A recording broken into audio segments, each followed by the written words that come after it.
Good morning, good morning, good morning. How's everybody doing? Hopefully you woke up on the right side of the bed, since we had that choice.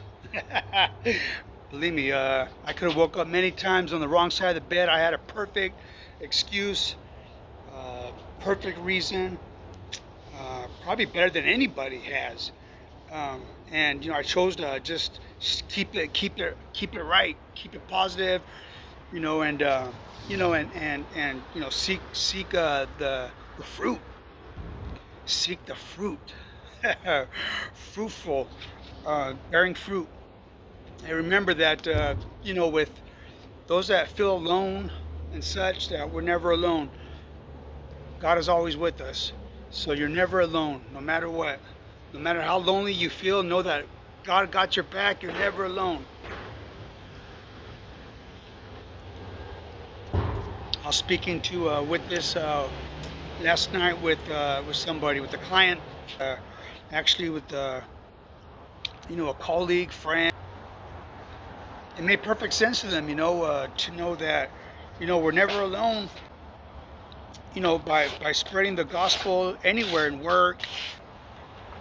Well, the main thing was work. That spreading the gospel at work. She said, "Hey, how do you feel about?" Isn't it right that it's okay if I spread the gospel at work? Like, I share Jesus Christ at work.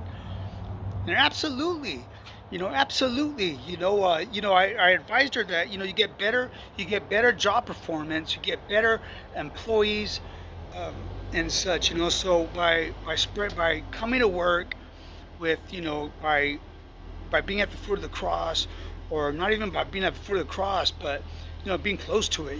Just by seeking above and not bringing all the baggage to work from home. So keeping all the baggage away from your workplace, from your work environment, that's very crucial to job performance and management.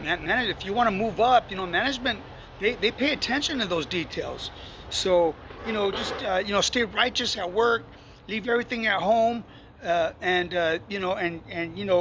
and remember, when you do go for those roles, and if you get turned down from say you want to go supervisor or just any lateral movement or wherever you want to go, just remember that you know I paid attention to how others that didn't get the role, how they responded.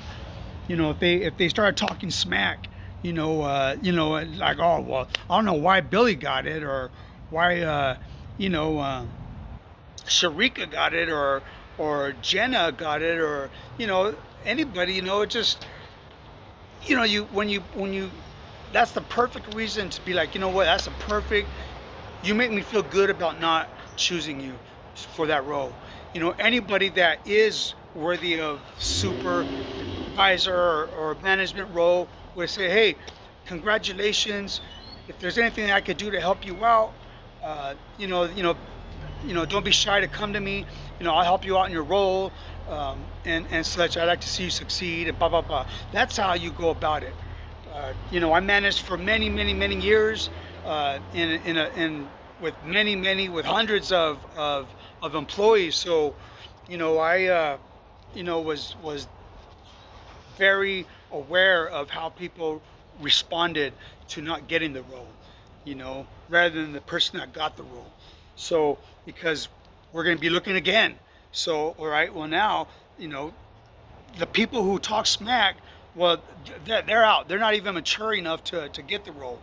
So, that would always make me feel good. So, anyways, be there for each other.